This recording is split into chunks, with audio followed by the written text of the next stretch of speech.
Et nous avons déjà commencé à parler avec notre invité David Pujadas. Bonjour. Bonjour Valérie. Merci d'être avec nous, journaliste, producteur. On vous retrouve sur LCI du lundi au jeudi de 18h à 20h. Le vendredi, c'est l'excellente Amélie Carwer qui prend le relais. Vous allez incarner tout ce qui fait les débats de ces régionales. On va y revenir avec vous. Vous avez déjà commencé cette semaine avec un débat assez animé qui concernait les Hauts-de-France. On va en reparler dans un instant. Bonjour Gilles. Ah bah oui, quand même. Bonjour. Bah oui. Oui, non, mais il y a David Pujadas. Non, mais je suis pas de taille. Non, mais il n'y a pas de souci. Voilà. Il n'y a pas de souci. Je vous ai vu. Vous avez David Pujadas. Et on est content aussi. Mais voilà. Bonjour madame. On va parler avec lui donc de ces régionales, la grande confrontation, les différents débats qui vont être organisés. Gilles, vous avez posé en question du jour évidemment une question qui est en lien avec ce dont on parle. C'est la question du jour et les résultats font plaisir quand même parce qu'on vous a demandé si vous alliez aller voter au régional, parce que c'est vrai que sur les réseaux sociaux et sur Twitter, tout le monde donne son opinion, mais comme on dit, les opinions, si vous voulez qu'elles soient en action, il faut aller voter. Eh bien, nos auditeurs répondent oui à 59% qu'ils iront voter au régional et 41% non. Et il y a pas mal de votes. On vient juste de mettre la question en ligne sur le compte Twitter de Sud Radio, mais nos auditeurs vont aller voter. Je ne m'attendais pas à ça. Vous vous attendiez à ça ? Un David peu quand Pujadas, même. parce que votre premier débat a plutôt très bien fonctionné. Oui, le premier débat a bien marché et c'est régional quand même à 1 an de la présidentielle et avec les personnalités qui concourent, elles ont pris une autre dimension quand même. Donc par rapport, on a toujours le point de repère d'il y a 6 ans. Et on redoutait le pire, c'est vrai, pour la participation. Moi, j'ai l'impression qu'il va y avoir un petit regain. Enfin, je l'espère. Ouais. Mais on est là un peu pour ça aussi. Allez, Gilles, le zapping. Sud Radio, 10h midi, Média, l'instant zapping. Faudra pas m'en vouloir, David. J'ai fait un zapping rien que pour vous. Ah, Je vous préviens d'avance. positif, j'espère. Voilà, c'est un zapping pour vous. Et tout ce que je vais mettre dans le zapping, c'est toute la journée d'hier. Il n'y a pas de montage. Alors, je me suis dit donc qu'il fallait que je mette un œil sur les chaînes, voire 2, sur les chaînes info. Alors, j'ai pas été déçu. On va commencer par mon bar préféré, Pascal Praud. Alors, hier, on assistait à quelque chose de totalement ubuesque.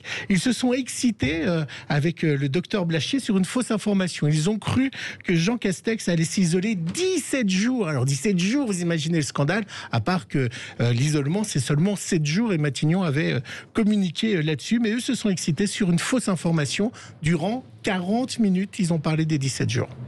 On marche sur la tête, Martin Blachier. Je ne sais pas ce que vous en pensez. Vous avez un Premier ministre qui est vacciné une fois, sa femme donc est cas contact, et pendant 17 jours, il se met en dehors non pas en dehors de la République, parce qu'il va bosser de chez lui, mais son foyer. Mais ça n'a pas de sens, 17 jours d'isolement. Mais ça n'a aucun sens, effectivement, c'est complètement délirant, de même que de continuer à faire porter le masque en extérieur aux gens. Mais je suis d'accord que l'isolement 17 jours, c'est complètement délirant. D'ailleurs, il va pas le faire. Bah oui, il va faire que 7 jours. Bravo, docteur Martin Blachier. Et puis alors, je me suis dit, je vais zapper sur une vraie chaîne info, sur LCI. Et là, je suis tombé sur un autre médecin, le docteur Kirzek. Alors, vous savez, aujourd'hui, les médecins, ils font leur show. C'est carrément des one-man show. Et lui, il a tombé la veste. Je vais faire comme Jean-François Delfrécy, je vais retourner ma veste. Je prends ma veste, voilà, et je retourne ma veste, et puis je vais mettre comme ça. Non mais enfin, oui, heureusement. Vous êtes dur, Gérald. Heureusement, je suis dur parce que je suis assez terrifié moi de l'impact que ça a eu sur les gens, quoi, de terroriser les gens. Alors heureusement, voilà, Jean-François Delfrécy dit des choses sensées. On garde le masque jusqu'au 30 juin, pourquoi pas, mais après le 30 juin à l'extérieur, il faut l'arrêter, quoi. Et je remets ma veste à l'endroit. Voilà. J'ai une question sur le. Un jour, je crois que les médecins iront jusqu'au striptease. Oui, juste une question quand même. Gilles dit vraie chaîne d'infos. Évidemment, vous n'échapperez pas à la question. Vous considérez que CNews n'est pas... Je trouve ça assez méprisant, Gilles, cette réflexion. En plus, mais est-ce que c'est une vraie chaîne d'infos ou pas ? CNews est une chaîne d'infos et d'opinion. Oui. Fox News est une chaîne d'infos. Donc oui, CNews est une chaîne d'infos. Après, c'est une chaîne d'infos et d'opinion, voilà. Mais pas LCI. Ah bah LCI est une chaîne d'infos. Et d'opinion. Vous avez vous aussi des débatteurs qui, si on prend, vous avez André Berkoff, qu'on connaît bien, Rokhaya Diallo, vous avez aussi des gens qui ont des opinions, des débatteurs qui sont marqués à droite, à gauche. Mais vous avez tout dit, on a André Berkoff et Rokhaya Diallo. Donc de quel côté on penche ? D'aucun côté en fait. Toutes les opinions s'expriment, chacun se fait son opinion, c'est un peu le slogan de l'émission. CNews, bah oui, l'éditorialiste de référence, c'est Éric Zemmour. Ça signifie quelque chose, mais je pense que CNews devrait l'assumer. D'ailleurs, il n'y a pas de problème. Tous les pays du monde ont un Fox News, des chaînes d'infos Vous accepteriez orientées. de travailler pour CNews? Ah bah, en l'état actuel, non. Non. Pas du tout. Non, mais ça ne veut pas dire que j'ai un jugement négatif sur cette chaîne. Parce que c'est pas seulement leur positionnement éditorial qui fait leur succès. Et si vous n'avez pas des gens de qualité, des débats... Vous parlez de Pascal Praud, alors peut-être qu'il a fait une boulette, ça arrive à tout le monde.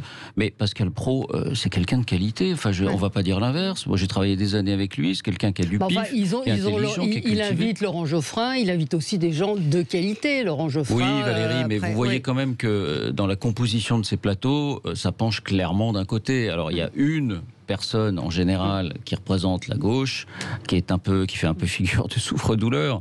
Mais il y a évidemment une orientation idéologique, mais c'est pas un crime. Est-ce que c'est ce que veulent les auditeurs, les téléspectateurs aujourd'hui? Ah bah, visiblement, ils ont parce que trouvé un créneau qui est assez porteur. Mais la société française est de plus en plus à droite. Ils l'ont senti, ils l'ont perçu et ils ont décidé de donner cette couleur-là. Je vous interromps pour un flash spécial. Il y a Emmanuel Macron qui vient d'arriver à Clairefontaine. Je crois qu'il va dire des choses très importantes. Il est avec les joueurs de foot. Félicitations pour cette saison. Je croise les doigts pour... Bon, ça va, le moral est bon? Tout va bien, ça va. La même volonté? On est prêt à entamer la compétition. Toujours 3 poumons, c'est bon? Ouais, c'était très important et puis on entendait tout parce qu'ils avaient les masques. Alors c'était vraiment, ça valait le coup de couper l'antenne. C'était sur BFM. Et puis alors du coup, je suis retourné sur LCI. Là, heureusement, enfin, il y avait un débat sur le masque et Marie-Amélie sur LCI. Elle a fait de l'enquête, de l'investigation avec des questions pointues. Est-ce que le fait qu'il y ait une différence entre le masque bleu et le masque noir, j'ai lu que le masque noir, que j'aime beaucoup, c'est beaucoup plus élégant que le masque bleu, eh bien, il attirait plus la chaleur. Bah oui, c'est noir. Oui, bien sûr, c'est du noir. Regardez dans les pays où il fait très chaud, les gens sont habillés en blanc. De la vraie investigation et quelques heures plus tard... Elle s'appelle Marie-Aline Amélie. Et elle a beaucoup de talent. Oui. Vous essayez de la récupérer par rapport à l'extrait, c'est ça? C'est un peu raide de prendre un extrait comme ça. Il faut dire que Julie est un peu de mauvaise foi, mais sortir de son contexte une phrase comme ça, c'est toujours... Mais heureusement... Là, on est en matinée, il y a plusieurs registres de l'info. Il y a de l'info dense, de l'info lourde, et puis il y a de l'info plus légère parfois. Il faut de tout pour faire un monde. Il y a eu un breaking news sur LCI très importante chez Arlette Chabot. On a une image de voiture de police qui sortait d'un portique. Et alors évidemment, il fallait couper l'antenne, c'était un scoop. On a le droit de le dire. Attention, juste une seconde, je ne sais pas, voilà. Attention, il va sortir, sans doute qu'on va voir. Pardon, Maurice, c'est comme ça. Je pense que celui qui vient d'être condamné devrait, et sans doute peut-être à l'intérieur de ce véhicule qui va l'emmener, voilà, l'incarcération. C'est un véhicule de la gendarmerie qui doit l'emmener effectivement en prison ce soir. Voilà. Le passage, tout ça, encore une fois. Vous comprenez bien que je vous taquine et donc c'était une voiture de police, mais c'est aussi ça les chaînes info. Mais splendeur et misère des chaînes info, mais vous avez une chance sur 10 pour qu'on le voit. Vous avez envie de le voir. Alors vous savez pas à l'avance si ça va être le cas ou pas.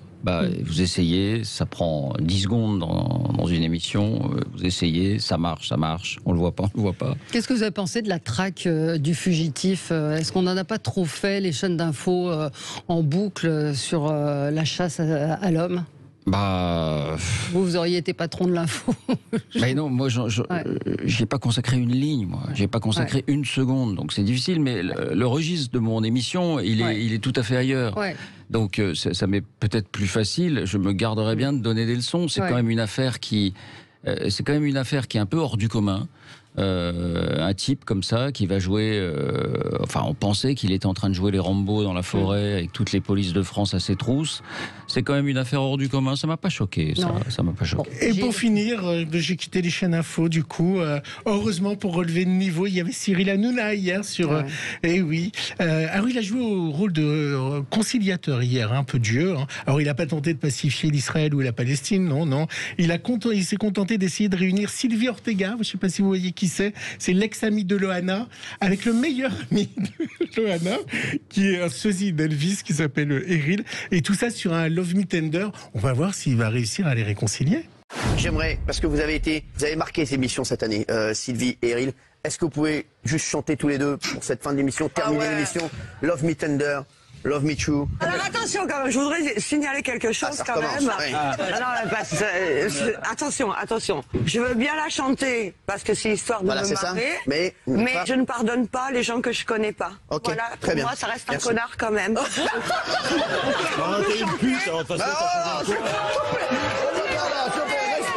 ne terminera pas la seconde. C'est bon, s'il vous plaît, allez. Love me tender, love me true. Faut pas oublier qu'il y a quand même une jeune femme qui s'appelle Loana qui a fait 2 tentatives de suicide.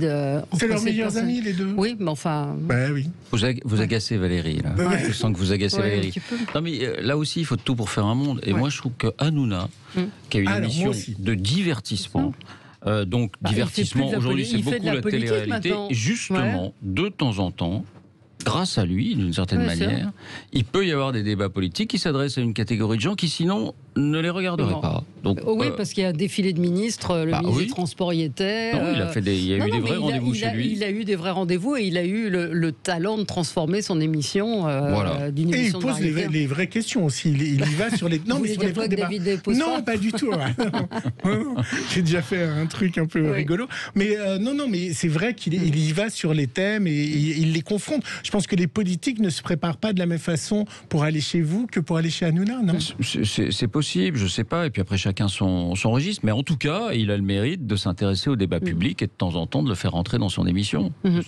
David Pujadas, donc du lundi au jeudi, 18h-20h. Lundi 14 juin, il y aura à 20h45 la grande confrontation. Ce sera le débat Île-de-France. Mercredi 16 juin, ce sera à Aix-en-Provence le débat pour la région sud, Provence-Alpes-Côte d'Azur. Un sacré débat attendu. Un gros débat très attendu. Donc c'est vous qui avez en charge d'animer ces débats. Vous les produisez également. Oui, c'est un plaisir, honnêtement, parce que c'est toujours des moments intéressants. On l'a fait dans les Hauts-de-France mercredi. Effectivement, il y avait beaucoup de monde. Et ce qu'il faut, c'est mettre tout en œuvre pour que les gens se parlent, pour que ça soit pas chacun dans son couloir en train de cocher toutes les cases de son programme. Je pense que c'est irregardable. Donc nous, on a un décor et on a, un état d'esprit qui essaye de faire en sorte que les gens s'interpellent, se parlent dans le respect. De temps, il y a des moments chauds. Si vous regardez Twitter, vous avez l'impression que toute l'émission n'est qu'un match de catch, ce qui n'est pas du tout le cas. Mais il y a des moments chauds, ça fait partie du débat. Et j'espère que ce sera la même chose pour l'Île-de-France et la région PACA. Absolument. Et donc c'était important pour LCI d'organiser ces débats, vous vous êtes posé la question de vous dire... On s'est posé la question. Oui, c'est ça. Et Fabien Amias a eu du pif parce qu'au moment où il impulse ça, les régionales, d'une certaine manière, ne sont que des régionales. Je ne dis pas que c'est pas intéressant, mais ça concerne surtout chaque région. Et puis, entre-temps, il s'est passé ce qui s'est passé et ces régionales sont devenues un enjeu national pour plein de raisons, parce qu'il y a des ministres dans le jeu, parce qu'il y a un Rassemblement national qui est susceptible de remporter des régions, parce qu'il y a toute cette polémique sur le front républicain. Bref, parce que les cartes sont rebattues, qu'on n'est qu'à 1 an de la présidentielle. Et donc il a eu du nez et ça paye. Est-ce que vous les voyez avant? Ils viennent vous parler? Est-ce qu'ils ont des exigences? Moi, je vais les voir systématiquement avant chaque émission pour les saluer, leur souhaiter la bienvenue, essayer de les mettre un peu à l'aise, leur dire qu'ils soient eux-mêmes. Là, je ne parle pas des cadors qui savent très bien comment faire, mais je parle des petits, entre guillemets, pour leur dire, voilà, ne soyez pas intimidés, soyez vous-même, etc. Donc, je vais les voir tous un par un, par courtoisie, j'allais dire. Après, des exigences, non, mais chacun veut parler de choses différentes. Donc il faut essayer de se mettre d'accord sur un canevas. Il y a un travail en amont avec ça, avec leurs conseillers, mais moi, pour le coup, je m'en mêle pas. Sauf évidemment du contenu éditorial. Moi, je dis, pour moi, il faut parler de ça, et voilà. Et après, ils se débrouillent. Vous êtes producteur, je l'ai dit, de l'émission, de vos émissions. C'est une nouvelle forme. Mais c'est complètement différent. Oui, qu'est-ce que ça change pour vous? Ça change que vous venez pas vous asseoir sur une chaise. C'est vous qui concevez l'émission, qui en concevez le rythme, la cadence, les séquences.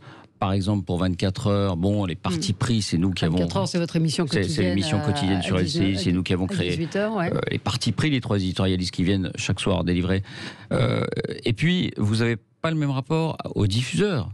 Le diffuseur n'est pas votre employeur, c'est votre client. Donc le dialogue que vous avez avec lui, j'allais dire, il est beaucoup plus intéressant, il est beaucoup plus décontracté aussi d'une certaine manière. Il est beaucoup plus libre, il est beaucoup plus franc, et je trouve qu'il est beaucoup plus fécond. Plus facile d'être producteur et d'arriver avec son émission que d'être à l'intérieur même de la chaîne. Je trouve. Ouais. Et puis ça vous responsabilise davantage. Ouais. Vous êtes comptable de tout ce que vous faites à l'antenne. Bon, vous l'êtes quand même quand vous êtes présentateur, bien sûr, mais vous l'êtes encore beaucoup plus quand vous êtes producteur. Est-ce que des fois vous rigolez intérieurement quand vous les voyez s'invectiver ou se dire des choses, ou quand même vous restez concentré et c'est après vous dites quand même quand... Non, là... J'ai pu rire, mais en général, quand je ris intérieurement, je ris extérieurement. C'est-à-dire là, face à ceux qu'on appelle les petits candidats, où de temps en temps il peut y avoir quelques excentricités, bon, là, faut pas s'empêcher de sourire, mais avec bienveillance. Faut se méfier surtout. Moi, j'ai horreur de toute forme de condescendance ou de. Mais non, il y a du sourire. Parfois, il y a de la colère. De temps en temps, je me lève dans ces débats pour imposer le calme, pour pousser un coup de gueule. Donc, c'est le privilège qu'on a au bout de ce métier. Je pense que Valérie, vous allez pas me détromper, c'est que de plus en plus, on arrive à être soi-même à l'antenne. On arrive à échapper au carcan qu'on s'impose quand on est jeune, et c'est normal, parce que, si vous savez, c'est comme Sartre, quand il écrivait Les garçons de café, il jouait aux garçons de café, dans les attitudes, dans les trucs. Et les présentateurs, souvent, ils jouent aux présentateurs. Et puis, plus vous avancez en âge, et moins vous jouez aux présentateurs, et plus vous arrivez à peu près à être vous-même. Bon, vous avez quand même des garde-fous, hein, mais quand même, vous êtes de plus en plus vous-même. Est-ce que les hommes politiques, ils ont changé en 10 ans ou en 15 ans? Et puis la politique en elle-même. Ils ont changé déjà parce qu'il y a une baisse de niveau. Pardon de le dire aussi crûment, mais c'est clair que souvent je m'amusais à comparer, et c'est vraiment pas une question de personne, le gouvernement Jospin et le gouvernement Ayrault. La gauche, 20 ans d'écart. Vous vous souvenez que dans le gouvernement Jospin, vous aviez Jean-Pierre Chevènement, Dominique Strauss-Kahn, Martine Aubry, Hubert Védrine, j'en oublie des meilleurs. Mais ces personnalités-là, qui incarnaient un univers politique, qui incarnaient une pensée politique, vous avez quand même du mal à en retrouver aujourd'hui de cette dimension-là. C'est ce qui a changé pour vous, mais il y a aussi la politique en général, non? Là, ce à quoi on est en train d'assister est pas ce qui a changé, c'est la défiance. Donc les politiques, mais comme beaucoup de catégories institutionnelles, sont confrontés à la défiance qui nous mine un peu. Donc ils sont confrontés à ça, donc ils cherchent toutes les solutions possibles. Donc c'est vrai que parfois ça part un peu dans tous les sens. Après, sur la violence, la violence en elle-même contre les politiques, on a eu l'occasion de le dire à l'occasion de la gifle, elle n'est pas supérieure à ce qu'elle était il y a 30 ans, 50 ans, 100 ans. On a rappelé Émile Loubet, on a rappelé Jacques Chirac, le coup de fusil, on a rappelé tout ça. Ce qui a changé, c'est l'irrespect. Ce qui a changé, c'est l'absence de considération. Elle est beaucoup moins forte aujourd'hui. Et c'est dur pour les politiques. Moi, je trouve que c'est un boulot super dur. Passionnant. Mais la défiance, elle est aussi vis-à-vis des journalistes. Aussi, elle a pris beaucoup d'ampleur. Elle a pris beaucoup d'ampleur, mais on a quelques piqûres de bienveillance de temps en temps. La crise du Covid, elle a marqué un incroyable retour vers les médias traditionnels. Les télés ont fait, par exemple, des scores inouïs. Les 20 heures ont retrouvé des niveaux qu'ils n'avaient pas atteints depuis très très longtemps. Donc, dans ces situations de crise, il y a un retour vers l'info certifié. Ça, c'est très, très encourageant. Mais sinon, globalement, oui, il y a une défiance, mais comment dire, aujourd'hui, on a l'impression que ça viendrait à l'idée de personne de dire spontanément j'ai confiance. C'est comme ça. Et j'ironisais dans mon zapping, parce que voilà, je vous recevais, donc j'ai fait un zapping un peu spécial. Mais qu'est-ce que vous pensez de tous ces médecins qui en un an sont devenus des stars? Martin Blachier, qui vient souvent dans votre émission ou autre, qui disent blanc, après qui disent noir, après qui disent gris, qui font leur show, qui vont sur toutes les chaînes. Et comment vous les avez choisis, tous ces médecins, ceux que vous avez invités? Le temps a fait la sélection. Martin Blachier, typiquement, c'est un bon exemple. Martin Blachier, il était là en janvier, il nous a annoncé des choses qui étaient à contre-courant et qui se sont toutes vérifiées. Donc Martin Blachier, on a confiance en lui, mais d'ailleurs j'ai l'impression qu'on n'est pas les seuls, je ne parle pas des médias, mais j'ai l'impression qu'il est consulté partout dans les hautes sphères, parce que justement... Oui, mais là vous êtes en train de me dire que c'est un voyant qui a eu raison. Il a bien vu dans sa boule de cristal. Non, c'est pas un voyant, parce qu'il a toujours eu de la modestie. Et puis Martin Blachier, une fois il s'est trompé, c'était à l'automne, et il l'a reconnu. Il a dit je me suis trompé. Ça aussi, c'est des bons signes. Donc voilà, petit à petit, la sélection a fait son temps, et c'est à peu près comme ça qu'on les... Vous l'avez interviewé, Didier Raoult, vous ? Ah, je l'ai interviewé 2 fois, et dont la dernière fois était en quelque sorte... on a soldé les comptes. C'est-à-dire que c'est une interview un peu... Oui, c'est ça, musclée. Rude. Oui. Mais voilà, intéressant. Vous étiez face à lui ? Je ne me souviens pas du tout. Vous étiez 2 fois, physiquement ? Oui. Et est-ce que c'est quelqu'un d'impressionnant ? C'est-à-dire, est-ce que c'est quelqu'un qui impressionne quand on est face à lui ? Parce que je suis fascinée, sidérée parfois de voir comment les journalistes se sont laissés rudoyer certaines fois par Didier Raoult. Alors, laisser rudoyer, moi j'ai un avis un peu différent là-dessus, parce que quand il est en difficulté, il va chercher le journaliste. Il va le taquiner, il va... Non mais vous, le problème c'est que vous n'avez pas l'intelligence nécessaire pour... Moi, honnêtement, je réponds jamais à ce genre de truc. Là, pour le coup, ça m'amuse, et je le cache pas, ça me fait plutôt rire qu'autre chose. Je veux dire, c'est un procédé, puis c'est même il y a un peu de cabotinage là-dedans, c'est un petit jeu. Je me vois pas dire, mais comment ? Mais je suis d'une grande intelligence, c'est stigmatisant, enfin, vous vous rendez compte, c'est ridicule. L'attaque du journaliste... C'est un procédé tellement usé que moi, j'avoue, ça me touche pas du tout. Ça vous a pas touché. Mais par contre, non, impressionnant, il l'est par sa dimension intellectuelle. Mais là, je parle pas spécialement de la virologie. D'ailleurs, c'est pas un virologue, c'est un bactériologue. Mais sur tout un tas d'autres domaines, il a fait des bouquins, sur tout un tas de registres scientifiques. Là, il est impressionnant. Sur le virus, il s'est planté, il faut lui dire, faut lui montrer, faut lui remontrer ses courbes, faut lui repasser ses déclarations, puis voilà.